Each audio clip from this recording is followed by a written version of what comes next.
শীত তো ভালো রকমের পড়ে গিয়েছে, তাই আমি আজ তোমাদের সাথে শেয়ার করব উইন্টার সেলফ কেয়ার রুটিন। এই শীতে আমাদের হেয়ার, বডি অ্যান্ড ফেস প্রচুর পরিমাণে ড্রাই হয়ে যায়। তো চলো শুরু করা যাক। উইন্টারে সবচেয়ে বাজে এফেক্ট পড়ে আমাদের হেয়ারের ওপর। হেয়ারটা পুরো ড্রাই হয়ে যায়। তো এর জন্য সব থেকে ভালো হলো ডিম। তো এখন অনেকেই বলবে যে ডিম, হ্যাঁ বন্ধুরা, ডিম কিন্তু ন্যাচারাল কন্ডিশনারে কাজ করে। তোমরা যদি ডিমটিকে অ্যাভয়েড করতে চাও তাহলে আরেকটি উপায় আছে। তোমরা এখানে pure coconut hair oil use করতে পারবে। এটা ইউজ করলেও কিন্তু খুব ভালো ফল পাবে। উইন্টারে অনেকের চুলই ড্রাই হয়ে যায়, তো যাদের চুল বেশি ড্রাই তাদের জন্য এই হেয়ার অয়েলটা খুবই ভালো। তো এই অয়েলটা কিছুটা পরিমাণে নিয়ে ভালো করে চুলের মধ্যে মেখে নেবে। আর হ্যাঁ, এই অয়েলটাতে কোনো হেয়ার ফল হবে না, উইন্টারের জন্য একদম বেস্ট।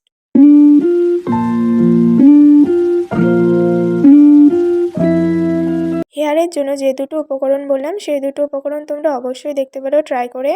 অয়েলের বোতলটা হলো ব্লু কালারের, তোমরা এটা বাজারেই কিনতে পেয়ে যাবে। পরে যেটা বলবো সেটা হলো ফেস। উইন্টারে আমাদের ফেসও অনেকটা ড্রাই হয়ে যায়, আবার অনেকে ডার্ক সার্কেল এবং পিম্পলের সমস্যা দেখা যায়। তো এই উইন্টারের সবচেয়ে বেস্ট উপায়টি হলো নাম্বার 1, তোমরা এখানে সবার ফার্স্টে কোনো টোনার, যে কোনো টোনার ইউজ করতে পারো। আমি এখানে নিয়েছি রোজ ওয়াটার। এই টোনারটি পুরো মুখে ভালো করে অ্যাপ্লাই করতে হবে। অ্যাপ্লাই করলে দেখবে ভালো একটি গ্লো করবে। নাম্বার 2, তারপরে টোনার ইউজ করা হলে তোমরা এখানে নেবে একটি অ্যালোভেরা জেল। অ্যালোভেরা জেল কিন্তু মুখে গ্লো আনতে দারুণ কাজ করে।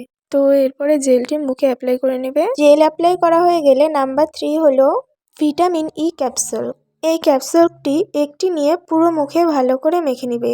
এই তিনটে জিনিস কিন্তু মুখে গ্লো আনতে দারুণ কাজ করে। তো যেগুলি বললাম তোমরা অবশ্যই এটা ট্রাই করে দেখবে, এবং বিশেষ করে যাদের ড্রাই স্কিন তারা তো অবশ্যই দেখতে পারো এই তিনটি জিনিস। এই তিনটি জিনিস কিন্তু মুখের ড্রাইনেস কমাবে। এটি সপ্তাহে 2 দিন করে ইউজ করবে। আজকের মতো ভিডিও এ পর্যন্তই। ভিডিও ভালো লাগলে অবশ্যই লাইক, কমেন্ট এবং সাবস্ক্রাইব করবে। টাটা।